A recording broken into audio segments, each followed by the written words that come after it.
Merci de suivre les programmes de Prestige TV pour vous informer. Les titres de cette édition: baisse du prix de certains produits de première nécessité. SOS consommateurs parle de stabilisation des prix. Puis perturbation dans le milieu scolaire, la revalorisation des salaires est toujours à l'ordre du jour des négociations entre l'État et les syndicats. Le village de Teror se dresse contre toute prolongation du contrat permettant à un partenaire d'exploiter 6 hectares de ses terres. La page de l'actualité nationale avant celle de l'actualité internationale et la page des sports viendra boucler ce journal. Dans un court instant, le développement.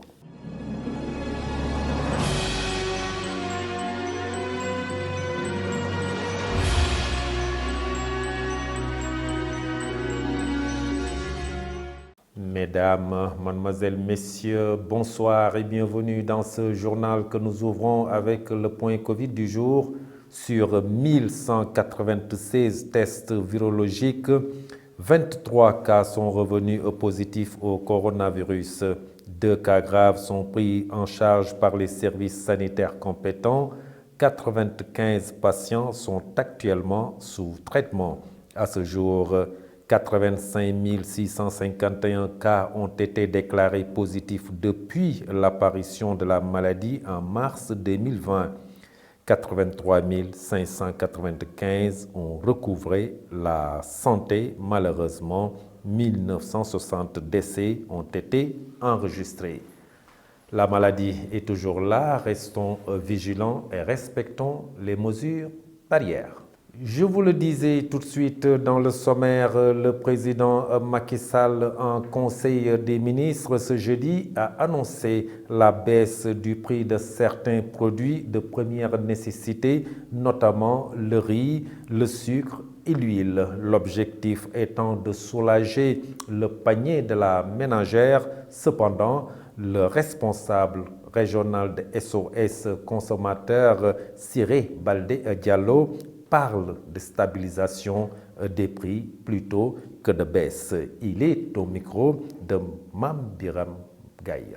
Bien, voilà près de 3 mois, plus de 3 mois qu'on était en train d'alerter, parce que nous sommes des hommes de terrain. Nous sommes constamment sur le terrain pour vérifier les prix et pour protéger et défendre les consommateurs.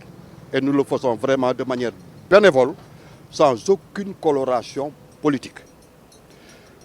On ne va pas cracher dessus, certes, mais j'ose dire qu'il peut faire mieux et plus.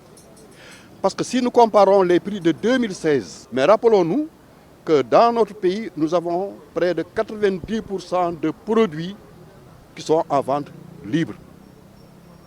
Parce que c'est le système libéral. Ce n'est pas politique, mais c'est la réalité du terrain. On ne va pas cracher dessus, comme j'ai dit tantôt, mais nous demeurons convaincus que si monsieur le président de la République écoutait SOS consommateur national, on lui aurait donné des stratégies pour faire baisser les prix. Ça, nous en sommes convaincus. Parce qu'il n'y a pas seulement les prix des denrées consommables, il y a également Sen'Eau avec les factures très salées, il y a également Sen'Eau avec les factures très salées. Les gens ne comprennent pas. De toute façon, nous nous attelons vraiment à tout ce que revienne à la normale. C'est notre mission de défense et de protecteur du consommateur. Je vous en prie. Une baisse des prix appréciée par les commerçants thiessois, même si certains dénoncent l'absence de négociation et de concertation. Leur réaction, c'est au micro de Aïssatou Sow Moussa Mbaye. Je parle en tant que citoyen. La baisse des prix des denrées alimentaires nous arrange. Vraiment, on salue cette initiative, mais il faut aussi noter que la hausse des prix ne dépend des commerçants. Les marchandises passent par un circuit clair. Donc, pour qu'on puisse baisser les prix, il faut que l'usine le fasse d'abord. Je viens d'appeler la compagnie sucrière, mais le prix est toujours le même. Vraiment, ça sème la confusion entre le consommateur et commerçant. alors que les commerçants ne font qu'appliquer la loi. C'est ce qui provoque souvent la rupture. Donc, il faut privilégier les concertations avant de prendre une décision. Et nous reparlons encore de cette perturbation dans le milieu scolaire. Les négociations entre les syndicats d'enseignants et l'État achoppent toujours sur la question de la revalorisation des salaires. Les 90 milliards proposés par le gouvernement ont été rejetés par les syndicats qui rappellent le protocole d'accord de 2018. Écoutons à ce propos Malik Fall, chargé de communication et de revendications du CELS, membre du G5. Il est au micro de Mbaye Ciss Cherfal. Vous savez, depuis 2012 jusqu'à 2020, nous avions signé un protocole d'accord avec M. Macky Sall, surtout le 30 avril 2018. Un protocole d'accord qui regorgeait les points suivants: les lenteurs administratives, l'externalisation des prêts DMC, la question relative aux enseignants décisionnaires, mais le point focal, c'était le système de rémunération, à savoir sa correction. Voilà donc les points saillants du protocole d'accord que nous avions signé avec le gouvernement du Sénégal le 30 avril 2018. Alors, le gouvernement n'a pas respecté ces accords dans la mesure où il les avait jugés réalistes et réalisables. Vous savez, le gouvernement, il joue sur la notion de chiffres, mais ces 90 milliards sont distribués à combien d'enseignants? Voilà la question qu'il faut se poser. Si 90 milliards sont distribués à 120 000 enseignants, attention, il y a donc un point d'interrogation. On pourrait, je parle bien au conditionnel, on pourrait être d'accord sur ces 90 milliards si la répartition s'était faite dans les règles de l'art. Par contre, nous avons vu que les chiffres avancés techniquement par le gouvernement ne répondent pas à l'aspiration des enseignants, c'est-à-dire à l'attente des enseignants. Parce que nous voudrions que les montants avancés par le gouvernement ne soient pas imposés. Tel n'est pas le cas. Démarrage ce vendredi 25 février pour 2 jours de la campagne de vaccination contre la poliomyélite. Le sujet était à l'ordre du jour d'un conseil régional de développement tenu hier à la gouvernance de Thiès. Le médecin-chef de région, le docteur Mama Moussa Diaw, s'exprime ici au micro de Mame Biram Gaye. Moussa Mbaye, nous le suivons. On s'est réunis aujourd'hui autour du gouverneur de Thiès pour faire les réunions habituelles du comité régional de gestion des épidémies. C'est des réunions qui nous permettent de faire un peu la situation de l'ensemble des épidémies dans la région. Mais aujourd'hui, vous savez très bien qu'on est plus focalisé sur l'épidémie de Covid-19 pour en faire la situation et ensuite voir les perspectives. Parce qu'il faut évaluer régulièrement là où nous en sommes, où nous devons aller et corriger. Mais nous en avons profité aussi par rapport à la situation actuelle. Vous avez certainement entendu parler de la première campagne des GNV polio. Nous allons aller à au deuxième passage, donc du 25 au 27. Et c'était l'occasion aussi de fixer les objectifs, de préciser la journée de lancement qu'il faut annoncer, qui va se dérouler demain donc, au poste santé de Mbour 1, mais aussi présenter les défis qui sont lancés pour qu'on réussisse cette campagne, puisque le premier passage, la région de Thiès l'avait réussi en vaccinant plus de 330 000 enfants. Voilà un peu la situation que nous étions venus présenter aujourd'hui autour du gouverneur de Thiès. Merci beaucoup. Comme vous le savez, les mobilisations communautaires, c'est au niveau des districts sanitaires. Les districts sanitaires, heureusement, nous avons ici à côté donc, les partenaires qui nous accompagnent, aussi bien UNICEF que OMS, et il y a aussi d'autres partenaires qui nous accompagnent par rapport à ce travail. les districts ont déjà fait un plan donc, plan de mobilisation sociale. Et nous avons eu aussi l'appui des partenaires qui vont nous aider aujourd'hui, effectivement, comme vous l'avez dit, pour augmenter le nombre de mobilisateurs communautaires. Et je pense que c'est au niveau district qu'ils vont mieux vous présenter en fait ce qu'ils vont faire pour la mobilisation. Mais éventuellement, la région médicale, il lui appartient de faire le lancement, de voir un peu comment, dans la supervision, est-ce que la formation de ces mobilisateurs a été faite.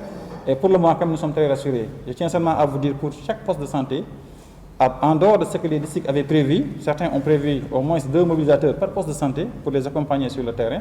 En plus maintenant des activités de plaidoyer qu'ils vont faire auprès des autorités, des religieux, comme nous avons l'habitude de faire, il y aura pratiquement 5 mobilisateurs pour l'ensemble des districts sanitaires. Et nous parlons du village de Teror qui avait signé un contrat de location avec l'association Relais Pas de Calais, dont le siège se trouve à Diamniadio. Le protocole d'accord était porté par le groupement féminin et depuis 2011, elle exploitait un périmètre de 6 hectares. Le contrat étant arrivé à terme, les populations se sont mobilisées pour se dresser contre toute prolongation. Je vous propose de suivre le porte-parole des populations, Émile Moustapha Faye. Donc ce qui se passe aujourd'hui, c'est que le village de Teror avait donné à location à une association dénommée l'association Relais Pas de Calais, qui se passe en France. Leur siège se trouve à Diamniadio, ici au Sénégal. Donc ce que le village est en train de faire aujourd'hui, on interpelle directement les autorités et l'opinion nationale et internationale, parce qu'il s'agit d'une association internationale. Je l'ai dit tantôt, Relais Pas de Calais, qui se passe en France. Ils étaient avec le village à un contrat dont jusqu'à présent on nie l'existence, parce qu'on n'a jamais vu ce contrat. Depuis 2011, ils sont là, à Teror, en train d'exploiter notre périmètre. Maintenant, c'est à partir de 2016 que les problèmes ont débuté. Le village s'est tenu en réunion pour concertation. On est parti rencontrer donc, le représentant de Relais pour négocier les choses. À moins de 10 jours, le 11, on leur a envoyé une lettre pour leur rappeler que vous nous avez donné un acte d'huissier qui notifie que c'est le 22 que vous allez partir. Le 14, il vient pour négocier. Le village leur dit, les choses c'est simple. Nous, on ne négocie pas. Remettez-nous les clés de notre périmètre. Si vous voulez négocier, le lendemain, venez, vous allez négocier avec le village.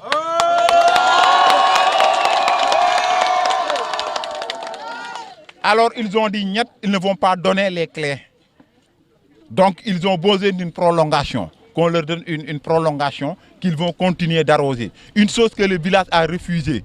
Parce qu'à partir de ce 23, on le rappelle, nous sommes au Sénégal, c'est le droit, c'est la loi. Ils sont dans ce qu'on appelle une occupation illégale. Que les autorités le chassent. Ils sont dans ce qu'on appelle une autorisation illégale. On a fait les textes. Donc on comprend ce que le droit dit. Donc que les autorités prennent toutes les responsabilités. Ils vont quitter ce champ. S'ils ne les quittent pas, donc tout ce qui arrivera, que tout le Sénégal, que l'opinion nationale et internationale sache que Teror est dans ses droits parce que l'occupation est illégale.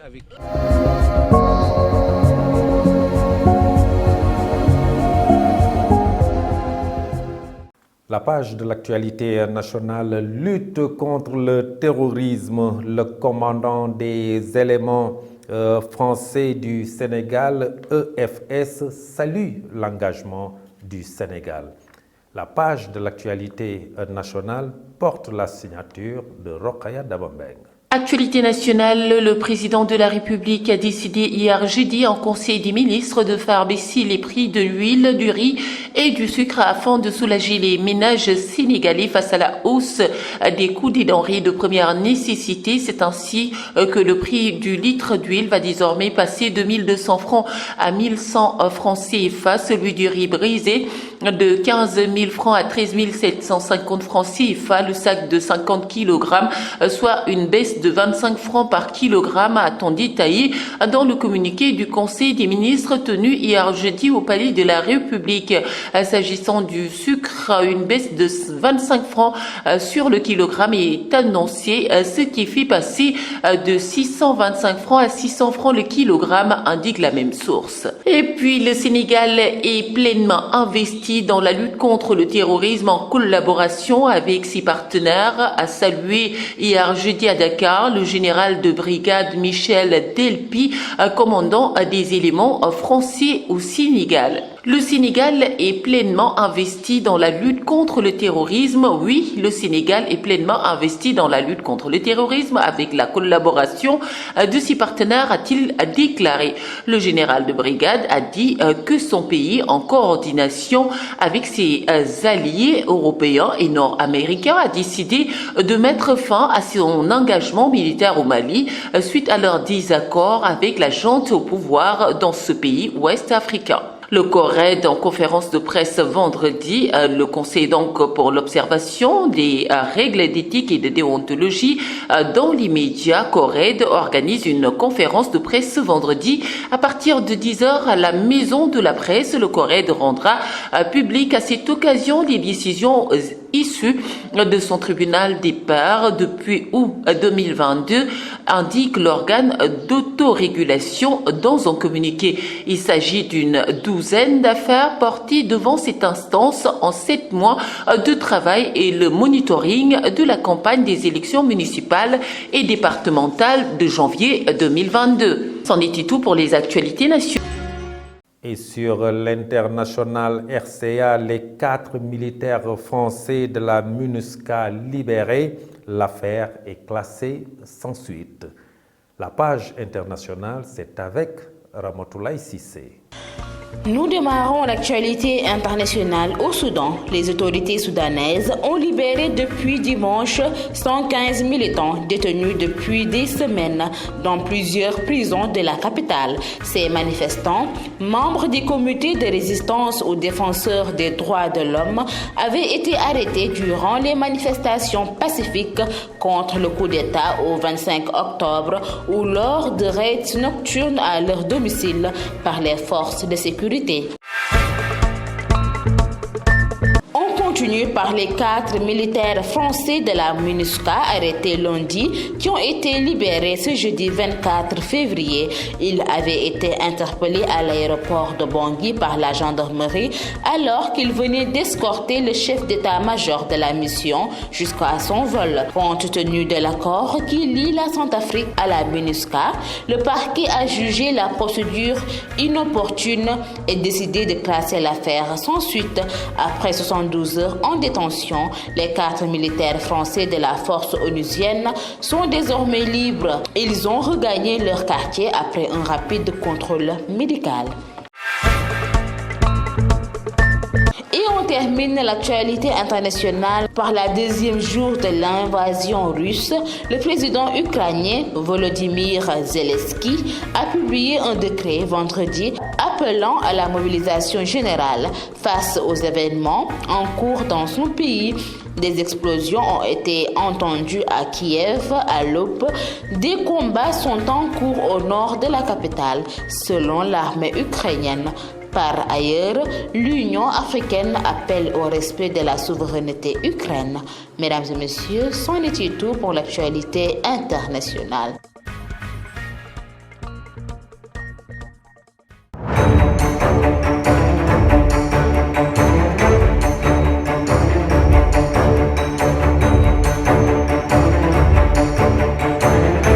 La page des sports, nous parlons de basketball éliminatoire mondial 2023. Les Lions du Sénégal entrent en jeu face aux Pharaons d'Égypte. La page de l'actualité sportive, c'est avec Fatou Fall. Démarrons les actualités sportives avec les Lions qui entrent en lice face aux Pharaons pour une 3e qualification consécutive au mondial. Les Lions du basketball débuteront ce vendredi par les Pharaons d'Égypte leur campagne des éliminatoires pour le mondial 2023, à l'occasion desquelles ils tenteront de se qualifier à cette compétition pour la 3e fois d'affilée. Autre d'Égypte, le Sénégal qui est logé dans le groupe D affrontera aussi le Kenya et la République démocratique du Congo. Ensuite, gestion du stade de Maître Abdoulaye Wade, les instructions du président Macky Sall. On retient ainsi du communiqué revenant sur sa maintenance adéquate à sa rentabilité durable pour l'État. Le chef de l'État demande dès lors au ministre des Finances et du Budget et tutelle de la SOGIP, au ministre des Sports et au ministre chargé de l'économie de lui proposer dès les meilleurs délais un modèle performant de gestion de l'infrastructure qui assure sa maintenance adéquate à sa rentabilité durable pour l'État. Terminons avec Ligue des Champions, la finale délocalisée de Saint-Pétersbourg au Stade de France. Les instances de l'UEFA, l'association qui gère le football européen, réunies vendredi, ont annoncé que la finale de la Ligue des Champions 2021-2022 n'aura pas lieu à Saint-Pétersbourg comme prévu en raison de l'évasion de l'Ukraine par l'armée russe. La finale aura finalement lieu en France, à Paris. Et c'était tout pour les actualités sportives. Et nous poursuivons, Fatou Fall, merci. Cette page sportive avec la Ligue professionnelle 1 qui joue sa 11e journée. Demain samedi à Fodé-Wade, Djambar reçoit AS Douane et à Ngalandou Diouf, Teungueth FC reçoit la Linguère de Saint-Louis. Le dimanche à Maniang Soumaré, ce derby CNEPS Excellence Mbour Petite Côte. D'ailleurs, pour ce match phare, la cellule de communication de la Ligue de football professionnel a tenu ce matin une conférence de presse en présence des entraîneurs et des capitaines des deux équipes. Abdou Salam Bey, le coach du CNEPS Excellence, promet un bon match avec comme objectif la victoire. Et du côté de Mbour Petite Côte, Matar Dem, l'entraîneur, parle d'un match entre deux équipes joueuses. Selon lui, l'objectif pour Mbour Petite Côte, c'est les 3 points de la victoire. Et pour être tout à fait complet pour le programme de la Ligue professionnelle 1, le dimanche au même moment à 16h30, Ndiambour reçoit le Casa Sport, Guédiawaye Football Club reçoit la Génération Foot et Dakar Sacré-Cœur à Alassane Djigo reçoit le Jaraaf de Dakar. Et ceci met fin à ce journal du soir que j'ai eu l'honneur de vous présenter. Merci de l'avoir suivi. Ne quittez pas dans un court instant la version Wolof avec Rokhaya Dabambeng. Cette édition française est à présent terminée. Passez une excellente fin de soirée. Au revoir.